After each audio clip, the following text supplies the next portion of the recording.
नमस्कार जी, जय माँ काली, हर हर महादेव। कैसे हैं आप सभी? उम्मीद है आप सभी अच्छे होंगे, खुश होंगे और स्वस्थ होंगे।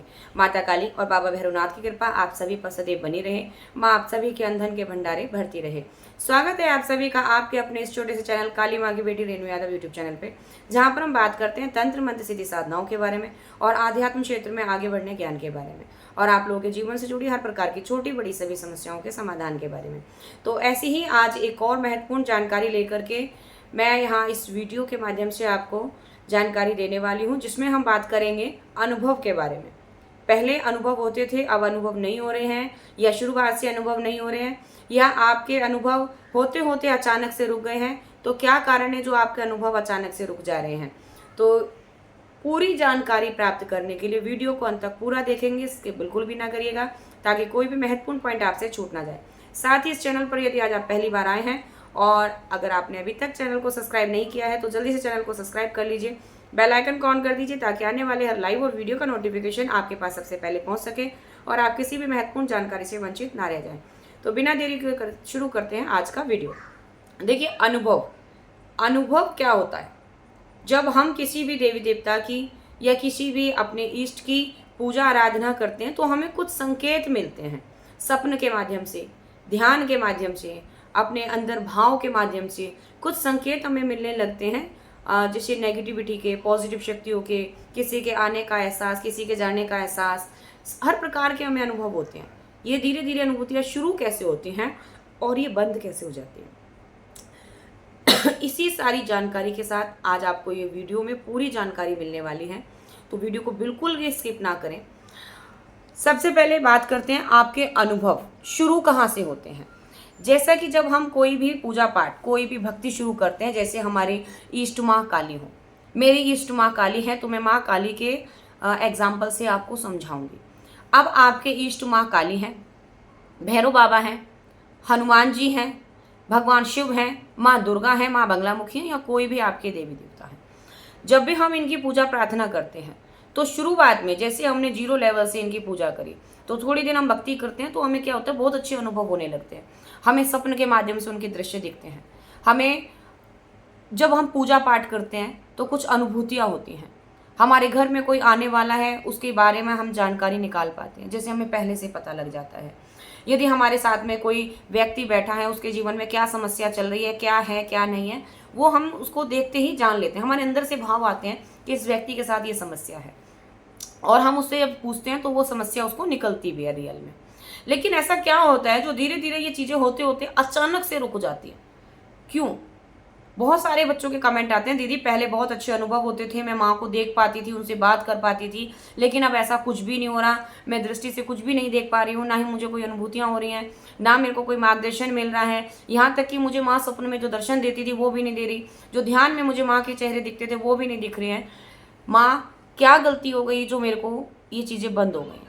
तो मैं आपको बता दूँ, ये गलती आप खुद ही करते हो। लोगों को लगता है किसी ने हमारी शक्ति बांध दी है, हमारी ऊर्जा का बंधन कर दिया है, हमारे ऊपर किसी ने बंधन डाल दिया जिसकी वजह से हमारी ये सारी चीजें रुक गई। तो ऐसा कुछ भी नहीं है, ना ही आपकी बंधन किसी ने किया है, ना ही देवी देवता आपसे दूर गए हैं, बस कुछ समय के लिए आपकी अनुभूतियां रुकी हैं। वो रीजन क्या होता है, हमारी कौन सी गलतियों की वजह से ये अनुभूतियां रुकती हैं? एक एग्जाम्पल समझ लो, जैसे कि मानो जब हम पूजा भक्ति में आगे बढ़ते हैं, जैसे हम कोई भी काम कर रहे हैं, तो एक एग्जाम्पल समझा रही हूँ यहाँ पे छोटा सा आपको। जब हम किसी नौकरी पर, किसी व्यापार पर जाते हैं तो वहाँ हमें 1 रुपया मिलता है नौकरी के तौर पर। हमें जो मेहनत हम करते हैं उस मेहनत का हमें 1 रुपया फल मिलता है, जिससे हम अपना घर का खर्चा चलाते हैं। तो जब हम वहाँ मेहनत करते हैं हमें 1 रुपया मिलता है, कई बार हम ओवर टाइम करते हैं तो वहाँ हमें 1 से 2 रुपया भी मिल जाता है। तो क्या होता है, हमारे मन में जो चीज़ है, हम और एक्साइटेड होकर के अपना मेहनत करते हैं कि ये 1 रुपया 2 रुपया कल 4 रुपये में भी बदलेगा, और ये 4 रुपये से हम अपने घर का अच्छा खर्चा चला पाएंगे।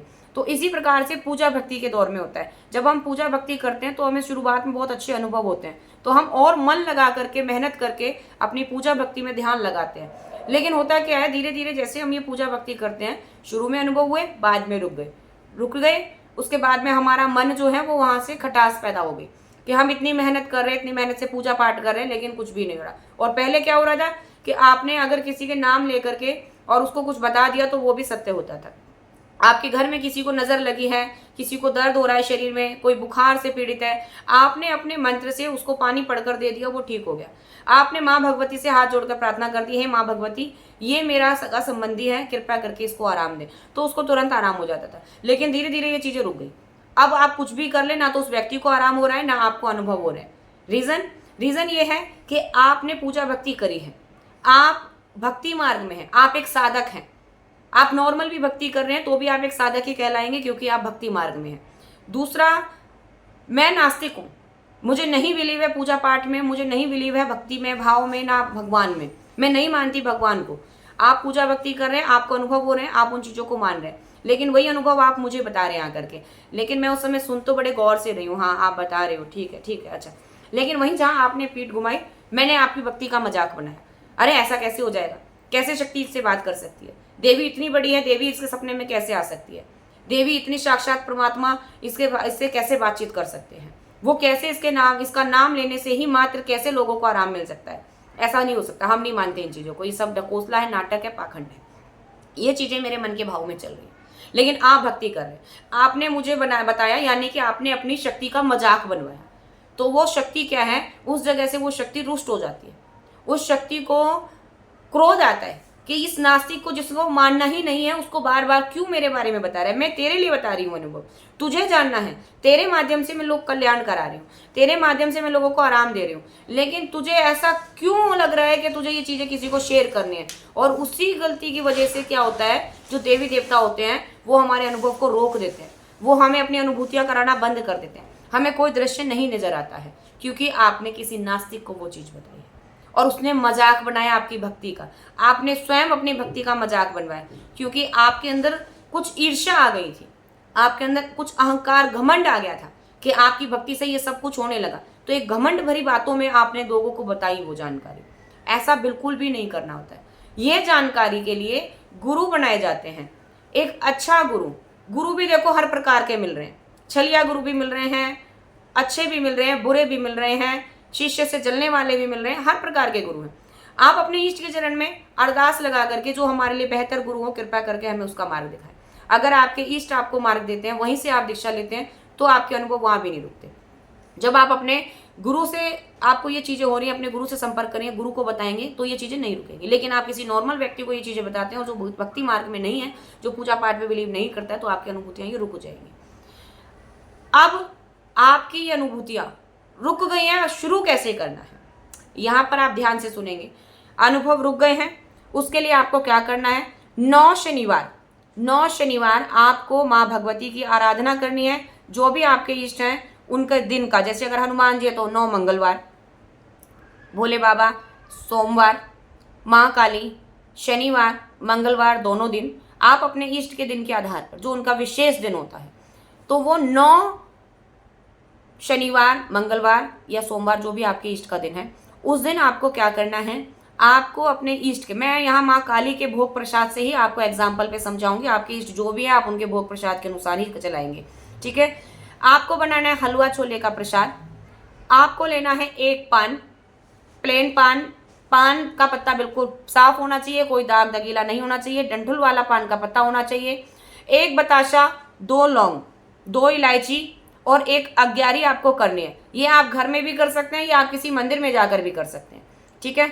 आपको ये ले जाकर के माँ के सामने रखना है, आपको चौमुखा दिया लगाना है माई के सामने, आपको अपनी अग्यारी प्रज्वलित करनी है, कपूर से अपनी अग्यारी को प्रज्वलित करेंगे और ध्यान लगाएंगे अपने इष्ट का, उनसे प्रार्थना करेंगे, हे माँ भगवती, हे बालाजी महाराज, जो भी आपके इष्ट हैं उनका नाम लेकर के, जाने अनजाने मुझसे जो गलती भूल चूक हो गई है, कृपया करके मुझे क्षमा दें।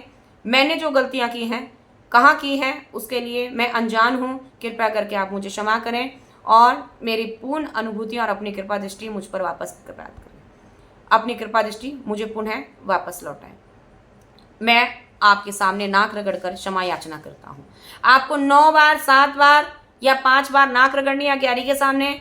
आपको एक बताशा, 2 लौंग, 2 इलायची का भोग लगाना है, हलवा छोले का भोग आपको अग्यारी पर देना है, पान के पत्ते पर भी आपको एक बताशा, 2 लौंग का भोग लड़ाना है माँ के सामने और ध्यान लगा करके उनसे प्रार्थना करनी है। 10 से 15 मिनट का आप ध्यान करेंगे, अपने इष्ट के चरणों को देखते हुए ध्यान करना है। आपको अपने इष्ट की छवि हल्की हल्की यहाँ दिखने लगेगी, एकदम से नहीं दिखेगी लेकिन हल्की हल्की दिखेगी। हो सकता है पहले शनिवार ना दिखे, दूसरे शनिवार दिखे, तीसरे शनिवार में दिखे, लेकिन आपको 9 शनिवार ये विधि करनी है। हाथ जोड़कर प्रार्थना करके क्षमा याचना करते हुए ध्यान लगाना उनके सामने बैठकर। धीरे धीरे आपकी जो ये थर्ड आई पर जो भी अनुभव हो रहे थे ये आपको वापस आने लगेंगे, आप इनको महसूस करने लगेंगे और फिर आप उनसे क्षमा कर मांगेंगे कि सिर्फ मुझे एक अच्छा गुरु का मार्ग दे दीजिए ताकि मैं दोबारा ये गलती ना दोहरा पाऊँ और मुझे एक सही मार्ग मिल पाए। ऐसी प्रार्थना करते हुए आप वहाँ से उठ जाएंगे और फिर आप अपना मंत्र जाप करेंगे। पहली अग्यारी आपको ऐसे करनी है। दूसरी अग्यारी पर आपको 9 लौंग के जोड़ों से अग्यारी पर ओम क्रीम कालिकाय नमः मंत्र बोलते हुए 9 आहुतियां लगानी है दूसरी अग्यारी पर, और फिर आपको उनसे क्षमा याचना करनी है और वहीं बैठ करके आपको मुद्रा बना करके, ओम मुद्रा बना करके आपको ध्यान लगाना है और ओम उच्चारण करना है और अपने थर्ड आई पर आपको ध्यान लगाना है। आपको धीरे धीरे आपके जो अनुभव हैं ये वापस मिलने लगेंगे और उनसे क्षमा याचना करते हुए जब आपके पूरे अनुभव वापस आ जाएं तो फिर माँ को एक नारियल, चुन्नी और श्रृंगार का भोग माई को अर्पित कर दें। इसी प्रकार से आपके जो रुके हुए अनुभव हैं ये पुनः आपको वापस मिल पाएंगे। अधिक जानकारी के लिए दिए हुए नंबर पर आप मुझसे संपर्क कर सकते हैं। तंत्र मंत्र, नेगेटिविटी, आध्यात्म में आगे बढ़ने के लिए और यदि आपके जीवन में कोई भी परेशानी है उसकी जानकारी के लिए आप इस नंबर पर मुझसे संपर्क करके घर बैठे समस्या का हल प्राप्त कर सकते हैं। तो आज की वीडियो में इतना ही। उम्मीद है इस वीडियो के माध्यम से आपको एक और अच्छी और नई जानकारी मैं दे पाई हूँ। वीडियो अच्छा लगे तो इसको लाइक शेयर करना ना भूलिएगा, साथ ही चैनल को सब्सक्राइब जरूर कर लें। मिलते हैं आपसे नेक्स्ट वीडियो में और अधिक जानकारियों के साथ। तब तक के लिए सभी को जय श्री राम, जय बालाजी महाराज, हर हर महादेव, जय मां कालिका।